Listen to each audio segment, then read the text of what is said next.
we've pulled together a program that engages with the breakdown of authority globally, globalization, migrants, borders, and of course Gibraltar, because 1969 saw the closure of the border and 2019 marks the 50th anniversary of the closure. So what I look at is the 1960s for the Mediterranean, to somehow engage with the border, the closure of the border, by looking at this landscape first, looking at what's happening in the Mediterranean. A lot of the approach to migration control that we see today at a European level actually started here in the Straits of Gibraltar. So the Guardia Civil were actually the first to introduce a sort of very high-tech surveillance system through which they're able to detect any boat, crossing the strait.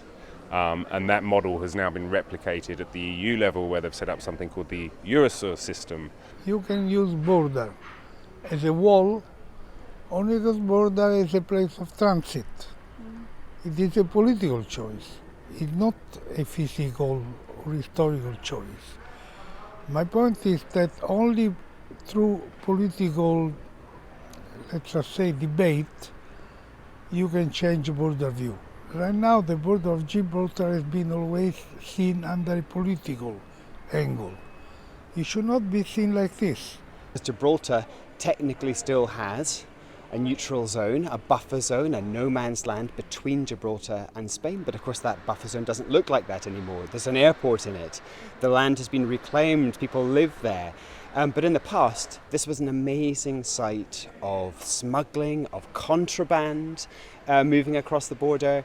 So I'm going to be trying to draw all of these stories from around the world together and to think about how these things collapse into this space in Gibraltar. We've been using lots of different technologies in doing this. I've been working with Google over the past couple of years to create this amazing interactive platform that you can find on Google Arts and Culture, and we've been making virtual reality documentaries. Economics can be a driving force, so within the next 10, 15 years, depending on the outcome of Brexit, perhaps people here and the parliamentarians, especially as it's such a small community, easier to work with than, let's say, much larger populations, that it could be a driving force to seek some form of independence, perhaps.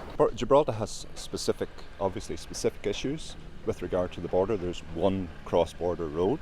In Ireland there are 208 official cross-border roads and 300 roads in total that cross the border. So you're going to have to close a lot of those, and that in itself is symbolic of a return to the past.